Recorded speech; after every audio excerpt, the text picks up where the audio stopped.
Welcome to our Broadening Horizons program today. I'm Nancy Hall-Behrens, Director of Congregational Life at Westminster, and I'm glad that you've joined us today for this presentation. Since we can't visit museums physically right now, this is a really good chance for us to learn about what happens behind the scenes at a museum. And perhaps, next time you go to a museum, you'll have a new appreciation. Just a quick housekeeping note. After the formal part of today's presentation, there'll be time for questions from the audience. You can please use the written Q&A feature of your Zoom window. We won't be taking spoken questions, but written questions, yes, definitely. There's a little Q&A feature where you can write down your questions to ask the panelists. And today's presentation is also going to be recorded, and you can view it on the church YouTube channel in a day or two. But I'd like to open with a word of prayer. So let us pray. Loving God, be with us today as we learn about the inner workings of the Holocaust Memorial Museum. May we appreciate the role of this museum in telling the story of people who were targeted, persecuted, and killed because of their identity. Help us to understand and resist the destructive prejudices that drive people apart. Through our prayers and actions, help us to stand together with those who are suffering so that light may banish all darkness. Love will prevail over hate, and good will triumph over evil. Amen. So welcome, and now over to Cindy Smith, the chair of our Congregational Life Committee. Good afternoon, everyone. I'm pleased to introduce colleagues and Westminster members, Amy Donovan and Ann Merrill, who will share what they've learned about the lesser known aspects of the Holocaust Museum during their combined 30 years of work there. There's much that goes on behind the scenes, even when the museum is closed to visitors. Amy is currently Associate Creative Director in the Marketing Communications Office, and Ann is Digital Content Strategist in the Levine Institute for Holocaust Education. Thank you both for being here to broaden our horizons today. Amy, Ann. Thank you. Thanks for having us. Thank you. I'll go ahead and start. I am Amy Donovan. As Cindy mentioned, I'm the Associate Creative Director in the Marketing and Communications Office. I joined the museum in 1999 as a senior graphic designer when the museum was only 6 years old. My division was originally formed as a publishing function to help Holocaust survivors publish their memoirs, and we provide design, editorial, and production support for that. That work quickly evolved to support exhibitions with signs and collateral and fundraising efforts and creating teacher resources. About 12 years ago or so, we formed a formal marketing office, and that includes my division, which is called Creative. And my role is to oversee that creative division, which has 15 people, designers, writer, editors, and a photography and video team. And what we do is create all of the materials that promote museum initiatives to our audiences across print, digital, and multimedia channels. So things like invitations and brochures, advertising, email and social media campaigns, exhibition collateral, direct mail, and videos. So pretty much anything that you see, if you're not in an exhibition, was created by my staff. Ann? Yes, hi everyone, I'm Ann Merrill, and I am also joined by my cat Paloma today, so hopefully she won't be too distracting. I joined the museum about 10 years ago, originally in the marketing office, where I worked really closely with Amy as editorial director. And then about 2 years ago, I moved to the education department of the museum, which is technically called the Levine Institute for Holocaust Education. And that division, or the division that I'm in, creates both museum exhibitions as well as digital experiences that educate people about the Holocaust. And my role is on the digital side, producing content for the museum website, for special exhibition websites, for social media, multimedia, and podcast. And our goal is to educate people who don't come to the museum even when we're open, who aren't able to come to the museum even when we're open, about how and why the Holocaust happened and what we can learn from it today. So Amy and I were working together for about 2 years before we realized that we were both attending Westminster. Amy was already a member. I hadn't joined yet, but I remember I was at worship one Sunday, and it was the Sunday when, was it third graders were receiving their study Bibles, and I heard a familiar name and thought that, well, there can't be two Fiona Donovans in Alexandria, and turned out it was Amy's daughter who was getting her Bible. And recently I had the privilege of being Fiona's confirmation mentor, I guess I was. So it was fun that we had the friendship at work, and then realized that we had the common connection at Westminster as well. Great, thanks. So you're all native or have been around the area for a while, I assume, but as you might feel like it's been a quick time since the museum opened, it's actually been around for 28 years now. And I was going to ask to show your hands if you've ever been, but I can't see you. So I hope some of you have at least been there. And you probably know some of the things that the museum does already, like presenting temporary exhibitions in the museum and some that travel. We give tours to school groups, provide information to Holocaust survivors and their families who are doing research. And we welcome visitors from around the world, which is why we put this stat up.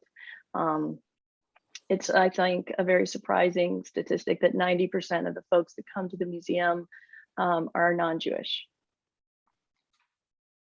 So just for a little background before we jump into the other 10 things, the museum has multiple program offices, including the education division that Anne mentioned, our Center for Prevention of Genocide, which alerts policymakers to current atrocities, the Center for Advanced Holocaust Studies, which oversees scholars and research, the National Institute for Holocaust Documentation, which is our collections branch, collecting artifacts and evidence, and then our development or fundraising office, which has 5 regional offices around the country. So the first thing, and these are not in any order of importance by any means, but we train American and international military officers, members of the court, and federal and local law enforcement personnel. They participate in leadership development training at the museum to examine the history and understand their personal and professional responsibilities in a democracy. Since 1999, we've trained close to 150,000 law enforcement professionals, including the FBI, state, and local police. This program is required training for all DC Metropolitan Police Department recruits. And we've also trained over 57,000 members of the military and nearly 22,000 members of the courts, including several in Virginia.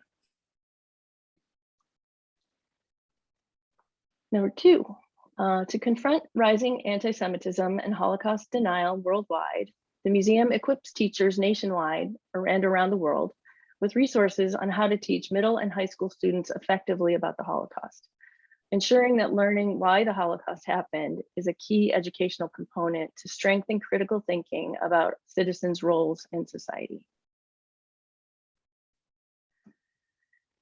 I think this is like my favorite fact, but we have nearly 60 survivors that volunteer with us on a regular basis across the institution. They engage with visitors, share their personal histories, serve as tour guides, they translate historic materials, and so much more. Their presence is an invaluable asset, and their contributions are vital to our mission. On the left here, you can see Henry Greenbaum having a selfie with a young visitor. Sadly, Henry passed away in the fall of 2018, and we've lost 12 more survivors just in the last year. It's really sad. I mean, our most valuable resource is really vanishing. On the right, some of our survivor volunteers participate in a regular writing workshop, a creative writing workshop. Like everything else, that's gone virtual, but they have figured out how to operate Zoom too, and are continuing that important work. They also continue to speak to our audiences through virtual speaking engagements and programs like our Facebook Live series.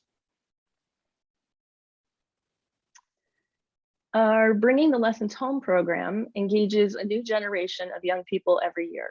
So over the course of 14 weeks, DC area high school students learn how to give tours of the museum's permanent exhibition and how to become leaders in their communities who confront hatred and indifference. Since it began, the program has inspired more than 850 students to become ambassadors for the museum who commit to sharing what they've learned from their peers or with their peers. And our collecting efforts go around the world. We hold what we call the Collection of Record on the Holocaust. It provides global access to support education and scholarship everywhere. More than 900,000 users from 200 countries visited our online search tool last year. We collect artifacts and of course, but also oral histories by survivors, eyewitnesses, collaborators, and perpetrators. In 2018, we opened a new Collections and Conservation Center, which reflects the highest standards for preservation and security. It features specialized laboratories, climate-controlled vaults, and rooms for research and discussion. Museum curators are hard at work in 50 countries across 6 continents to rescue the evidence before it's lost forever. We are still collecting the evidence of the Holocaust from survivors and their family members, and we can expect the collection to double in the next 10 years. And the photos that you see here are from our 20th anniversary. We had a road show where folks came and actually brought collections right to our event. And so these are some people who are donating some really fascinating artifacts. So number 6, the museum teaches that the Holocaust was preventable and that by heeding warning signs and taking early action, individual people and governments can help save lives. Since our founding, the museum has tried to do for victims of genocide today what was not done for Jewish victims in Europe during the 1930s and 40s. And this work has focused on some of the countries that you can see on the slide here. On the left, the woman with the sunglasses on her head is the current director of our Center for the Prevention of Genocide. And she's here meeting with members of the Yazidi community, which is a minority community in northern Iraq that was persecuted and targeted by ISIS. And Naomi, our colleague, was able to go and visit with some of the people who had fled that persecution and that violence. Next, we have the distinct privilege of having welcomed every US president since President Jimmy Carter, who has spoken about the importance of Holocaust memory or the importance of our museum. So we were established by President Carter in 1978. He established a commission to make a recommendation for an appropriate Holocaust memorial in the United States. That commission was headed by Elie Wiesel, a Holocaust survivor and author of the book Night and a Nobel Peace Laureate. So you can see Elie in the third photo from the left with President Obama. And as I mentioned, every US president, not yet President Biden, although we're hoping that we'll be able to welcome him next spring, but every US president has spoken during our Days of Remembrance ceremony, which is usually held in April at the US Capitol building in the Rotunda. Next, number 8, we are active in Europe, where we help to preserve Holocaust memory at institutions around the world, particularly in Europe, institutions with archives that have not yet been open to the public or that need to be preserved. And the importance of doing that work is to ensure that those archives can be accessed by survivors while they are still with us, as well as their family members and scholars. Here you can see one of our staff members examining what looks like a record it's called a disc, and it's containing recordings from the International Military Tribunal at Nuremberg, which was one of the first post-war trial of Holocaust perpetrators. And all of these discs were stored in the basement of the International Court of Justice at The Hague. And the museum worked with the court and with the Memorial de la Shoah in France to digitize the audio and video recordings that were stored on those discs. And all of those can now be available or can now be accessed on the museum's website. Ninth, speaking of the website, we maintain information about the Holocaust in 19 different languages, including Arabic, Farsi, Greek, Korean, Spanish, and Turkish. And as you can see, that website is visited by 16 million people worldwide every year. And last but not least, we maintain a very active social media presence on Instagram, which you can see on the right. That's an Instagram story. Instagram, Facebook, and Twitter. So in addition to educating people about the history of the Holocaust, we also use our web resources and these platforms to help people understand how things that happen today, as you can see related on the Instagram story, relates to the attack on the Capitol building and some of the anti-Semitic imagery that was on display at the Capitol attack, how those events relate back to the events of the Holocaust, and try to help people understand that there is a long history behind certain hate symbols, for example, and what those hate symbols mean. So our last slide actually says thank you, but I guess what we should be saying here is questions. Yes, Yeah. so as Nancy mentioned, we welcome questions. Ask that you use the Q&A function in the bottom of your Zoom window. Maybe while we're waiting for some questions to come in, I have a couple of questions that I thought I'd ask you. And I'm sorry, you may have gone over this in the beginning. I was distracted by some logistics. How did you get into this kind of work? I mean, how did you get to yourselves to the Holocaust Museum? And like maybe what other museum experience did you have before, or did you come by way of historical backgrounds? Or Amy, you want to go first? Sure. So I have a degree in advertising and graphic design, and I was doing lots of different jobs, as one does when they get out of college, but had my sights set on working for the Smithsonian. So I had moved to DC and was trying to get in there, and ended up actually getting a job with the museum shops for the Smithsonian. So they manage all of the shops across all of the museums, and it's a constant renovation process or building temporary shops. So I was working in that when my boss said, we really should do some advertising. And I was like, I know something about that. So I had a little bit of museum background. I had a little bit of advertising background, and I went to a different design agency, but then I saw this posting in the newspaper when that was a thing. But I applied a million years ago, feels like now. So that's where I came from. I didn't have any particular, I didn't work for any museums beforehand, and didn't have a particular connection to the history. I came from a nonprofit communications background and worked in higher education in a marketing communications, fundraising communications capacity, and really wanted to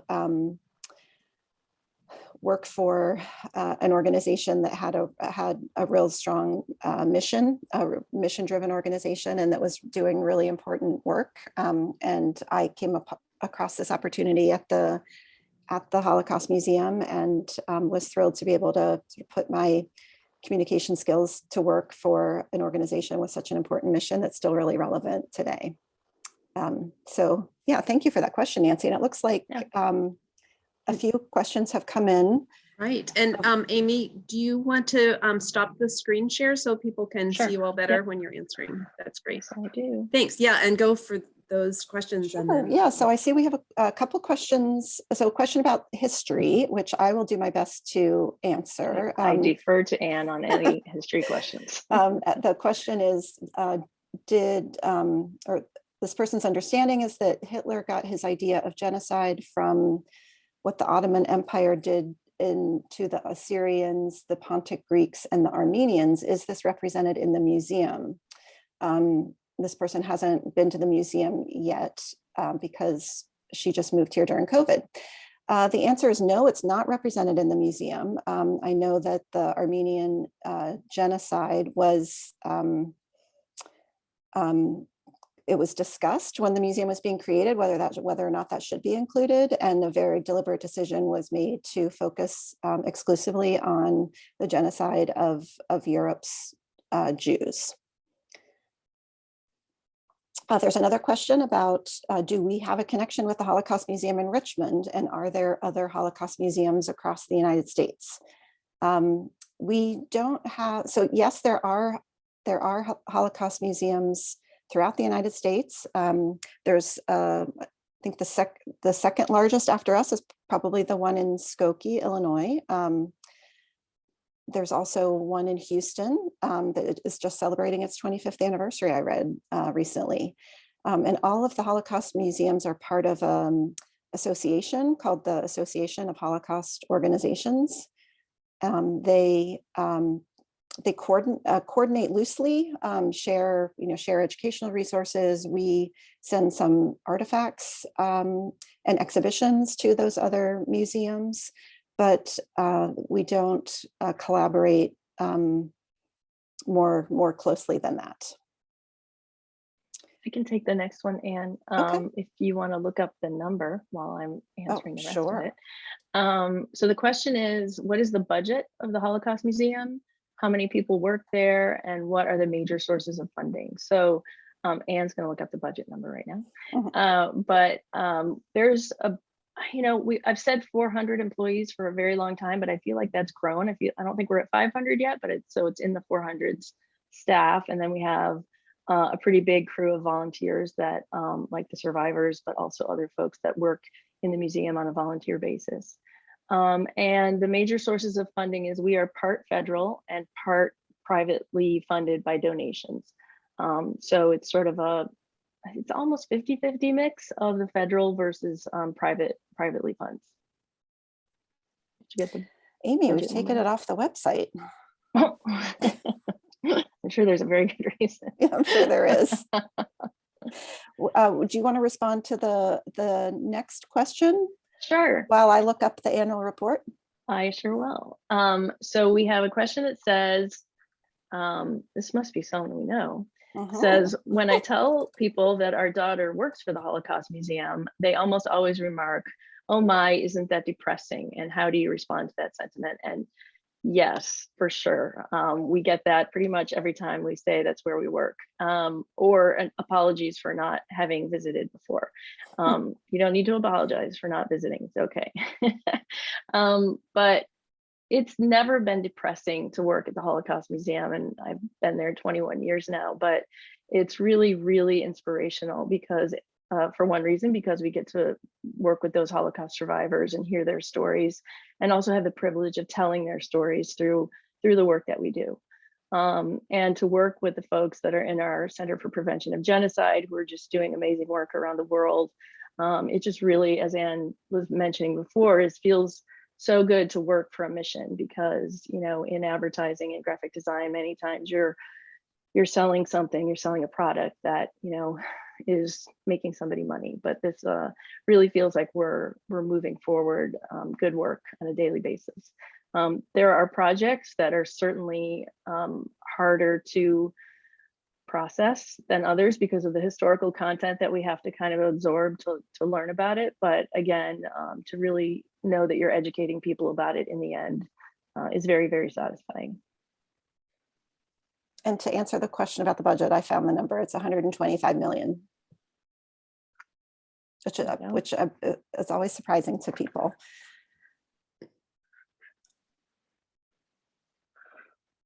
Any other questions? I have another couple of questions, but I encourage anybody else to go ahead and write in their questions in the Q&A if they have something to ask you. So I wanted to ask, I guess most of my questions are more personal. So how has your personal understanding of the Holocaust changed since you started working there? Or in what ways have your thoughts about the Holocaust changed? I'm going to take a little piece to Anne because I think you probably have a better answer than I do. But I think, I mean, I had a typical history education and then I went to art school. So I didn't have a big history background. I knew like the typical amount, I would say, but really knowing how much more extensive it was, how thought out it was, how systematic the whole process was really the thing that kind of sticks with me the most, I think, and that it happened in a highly educated democratic society, I think, is another piece that's startling. Anne, did you want to add to that? Sure. Yeah. So I have taken the course that's offered to staff to be able to give tours of our main exhibition, and there's a part when we get to the kind of what people think of as, right before we get to the part where what people think of as the Holocaust, with the deportations to concentration camps, where I confess that before I started learning about the Holocaust, I thought that everybody died in a concentration camp or a killing center, or died of disease in a ghetto. And I didn't know that so many people were shot to death and buried in mass graves. That was an aspect of the history that was really shocking to me, because it's so personal, and so that was an aspect of the history that was surprising to me, and how vast the concentration camp system was. And there were very many different sizes of camps. Some lasted, and ghettos as well. Some lasted for just a few days or a few weeks or a few months. We have a sign in the museum that says that there were over 400 ghettos in Nazi-occupied Europe, and there has been research done since that's indicated it's closer to 40,000. So and Europe is a relatively small place geographically, so it reinforces the fact that so many that people couldn't not know that it was happening. Really, a lot of people immediately after the war tried to say, well, we didn't know that's what was happening to Jews. But how could you not know when there were so many camps or places of detention in such a small geographic area? Take the next question, Anne. Sure. The question is, how often do you change your displays, and what instigates the changes?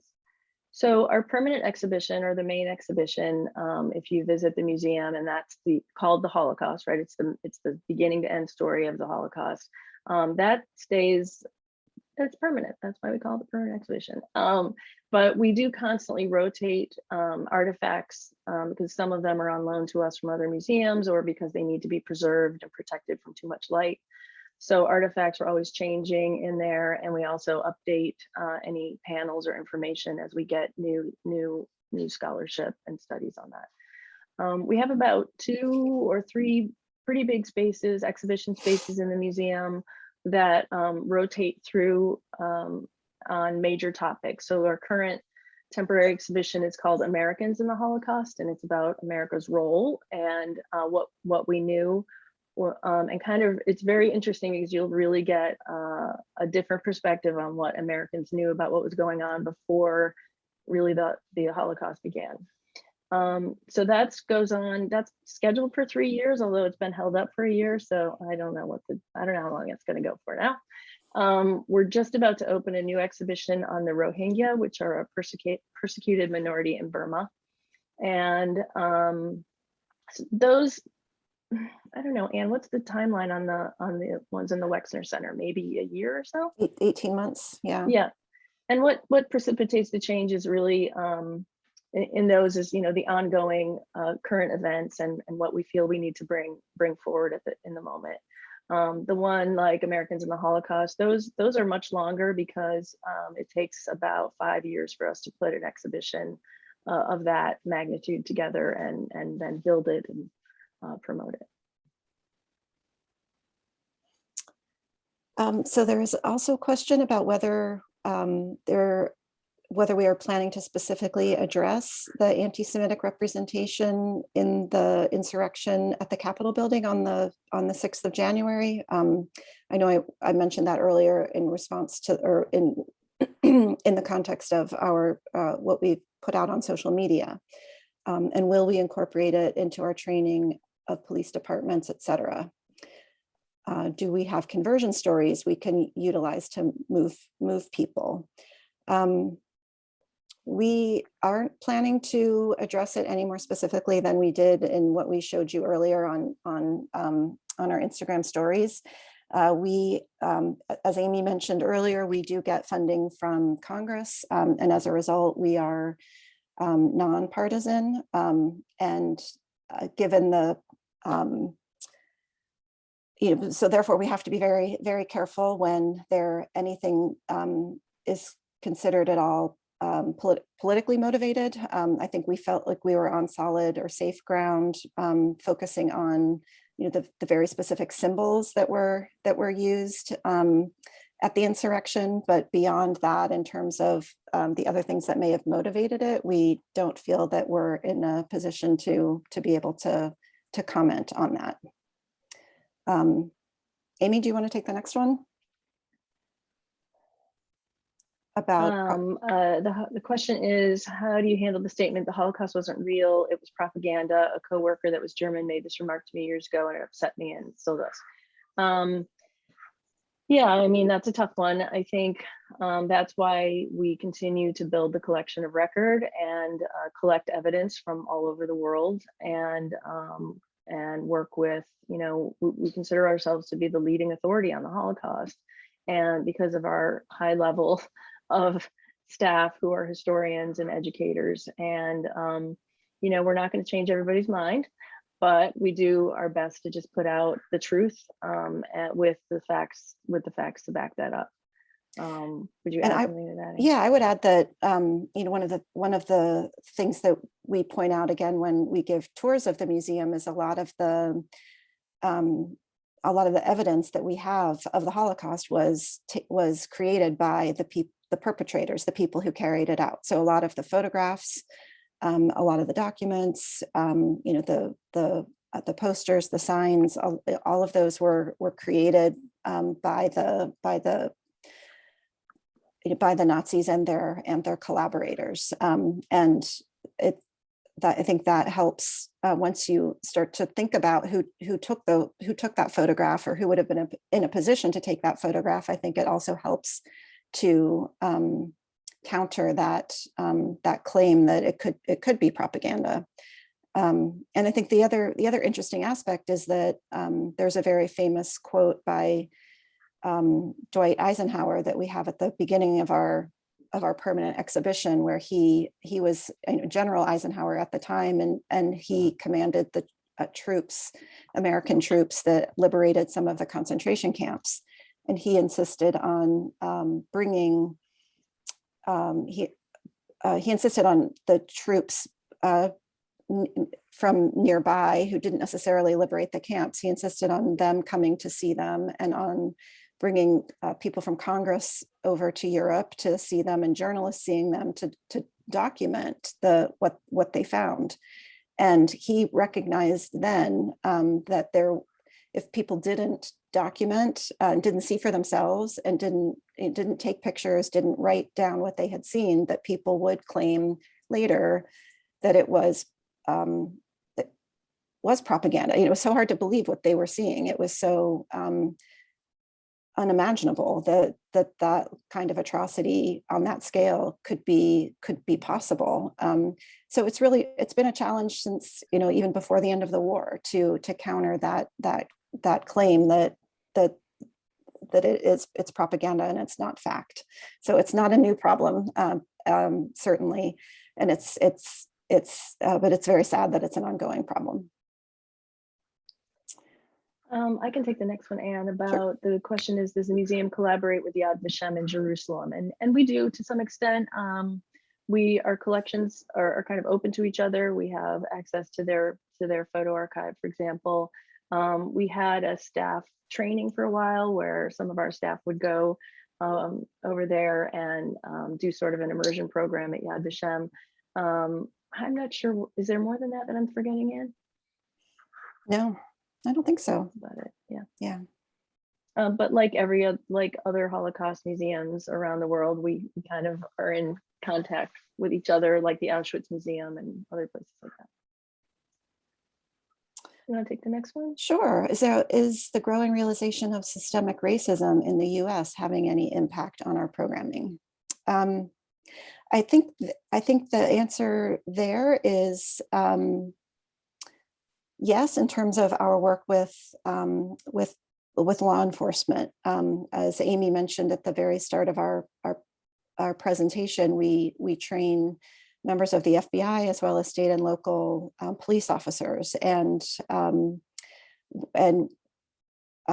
I've heard from colleagues who run those programs that sort of immediately after the murder of George Floyd last spring, and the heightened conversations and heightened awareness in the country about systemic racism and police brutality against people of color, that those colleagues were talking with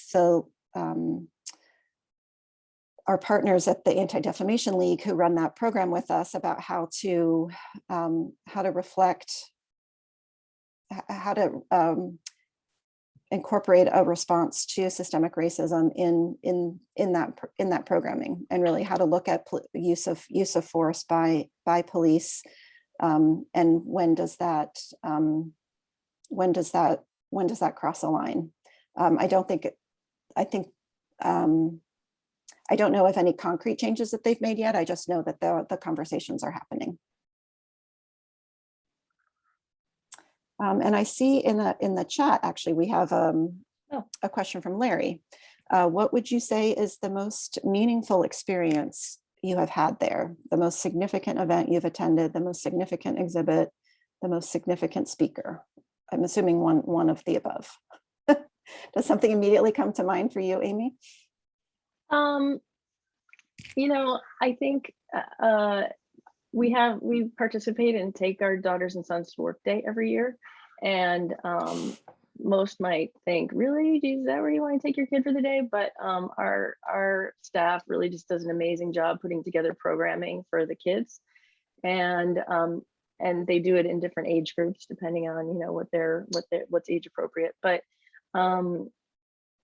every group gets to hear from a Holocaust survivor and hear their story. And for as many times as I've worked with the survivors and heard their stories, we also have a program called First Person where they speak to huge audiences. Hearing them talk to my kid about it is amazing. And having her come back to me and say, wow, this is what I learned, is just amazing every year. Although I think she's getting not that interested in it anymore, but it has been really moving. Yeah, that's a great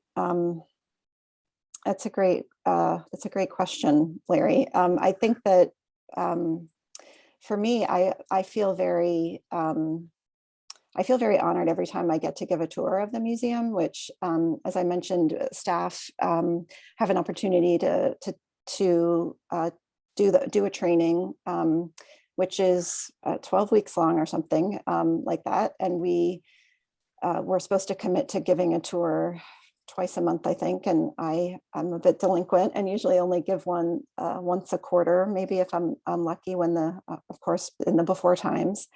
And I find it exhausting every time, but I feel like it's my one small thing that I can do to honor the victims. And I find it exhausting partly because I force myself to explain the killing process at the killing centers. We have a scale model of the crematorium at the gas chamber and the crematorium at Auschwitz.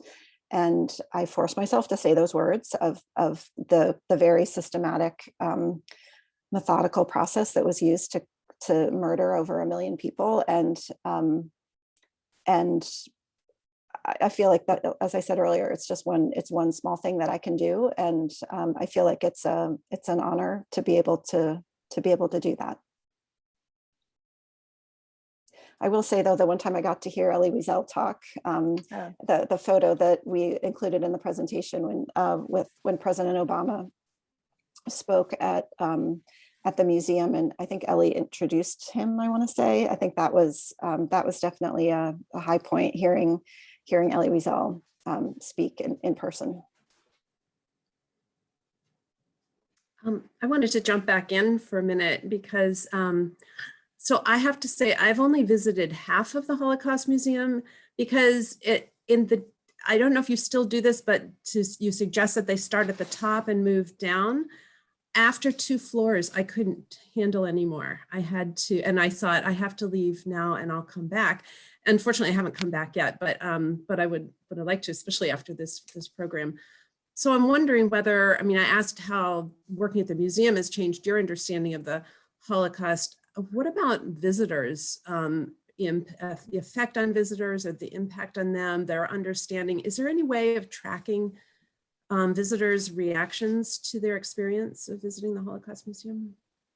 Yeah, we actually, well, first of all, Nancy, you're not alone. It is a time commitment to go through the permanent exhibition from top to bottom, and it's a lot to take in, right? And so please come back and finish whenever we're open again.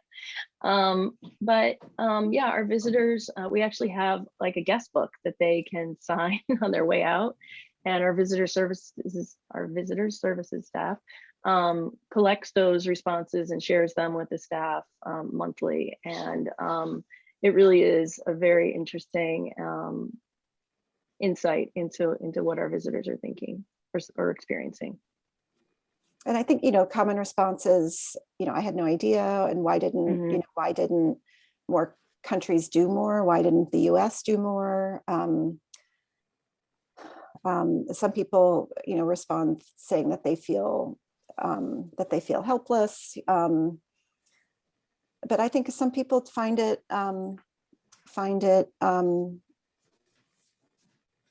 energizing in a strange way, sort of, it gives them, they realize the importance of what one individual can do. And we end our museum with, we end the main exhibition with the quote by Martin Niemöller, who was a minister, Lutheran minister, I believe, in Germany, who initially aligned himself with Nazi ideology, and then later was imprisoned for his beliefs. But he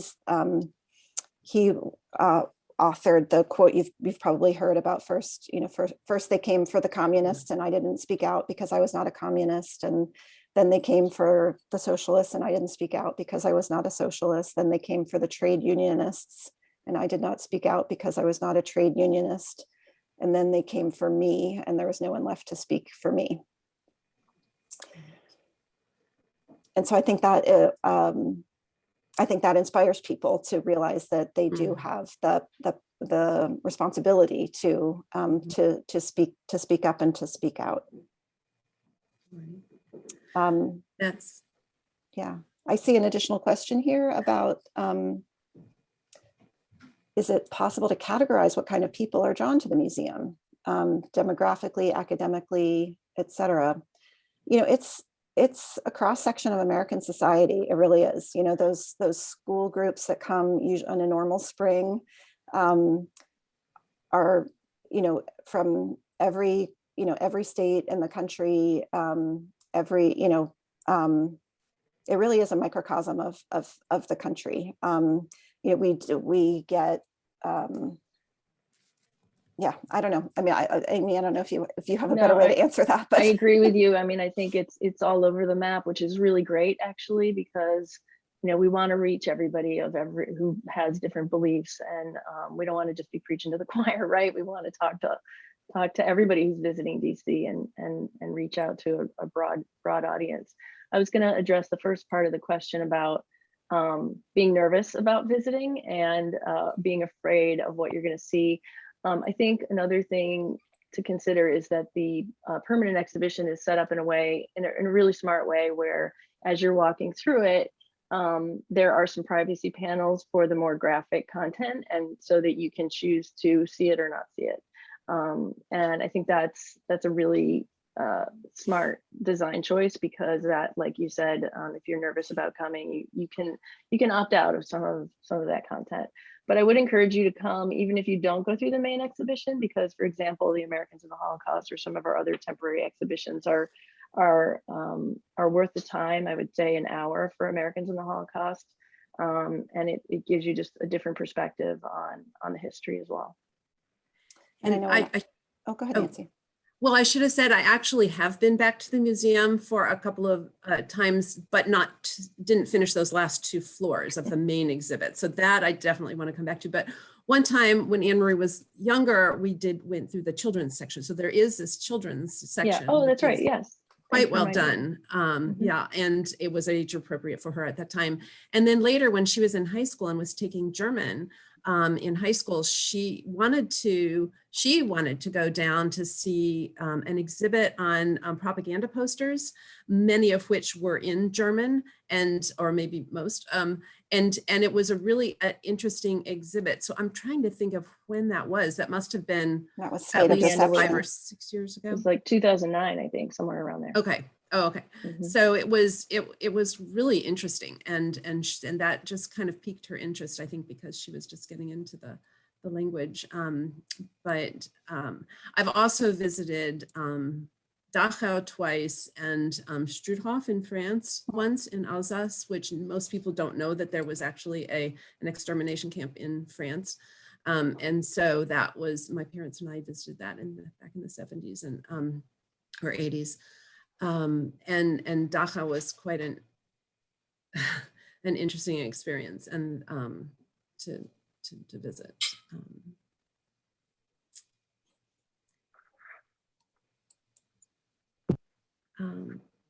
Patrick's popping on. Yeah, I thought I'd just jump in for a second, and first just to thank you both.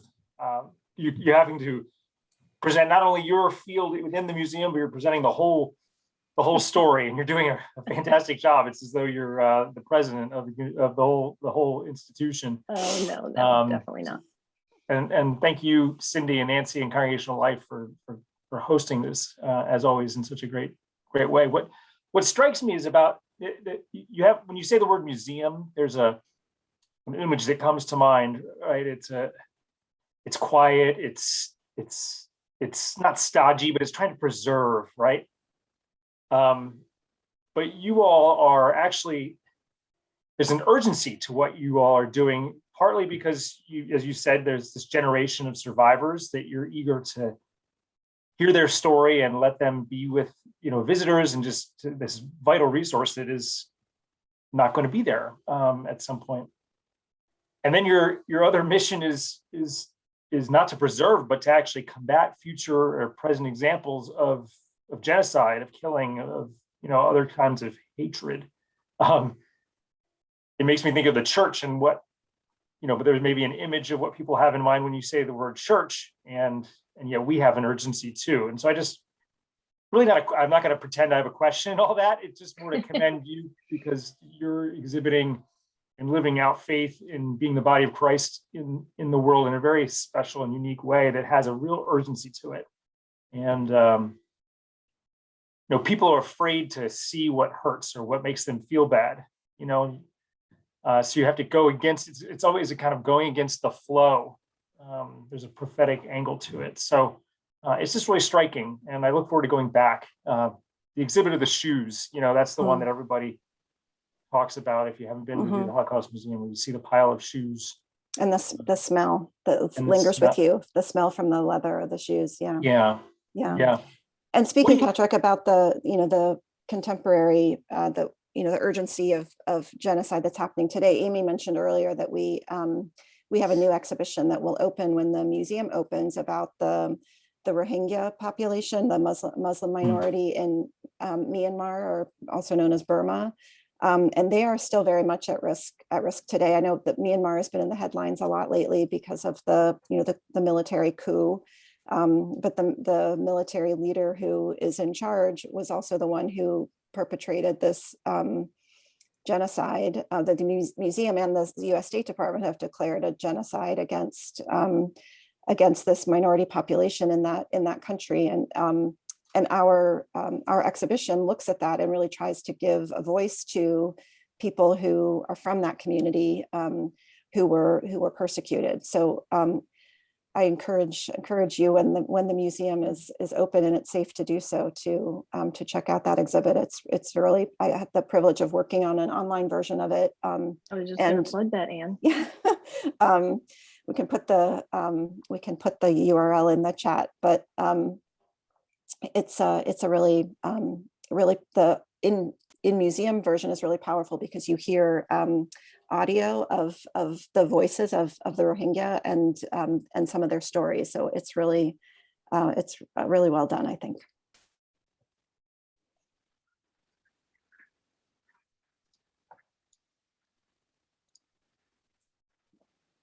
Well, I wanted to echo Patrick's thanks. Thank you so much, Amy and Anne, for speaking with us today. And now the next time we visit the Holocaust Museum or any other museum, we really have a new appreciation and better understanding for just how much goes on behind the scenes. Thank you for your work at the museum, and thank you for sharing your insights with us today. Thank you for inviting us, and thanks to so many people for attending. It's nice to see some familiar names as well as some unfamiliar names. So thank you. And I'm really excited that you're both your colleagues at work and friends at church. So I think that's a really nice connection. I did want to close in prayer unless there's any other questions or anything at the moment. So, all right, let us close in prayer then. In your light, O God, teach us to see everyone as equally precious manifestations of the divine. Grant all those who suffer because of who they are the courage to face the darkness. May your peace find its place in all of our hearts and bring us light. Amen.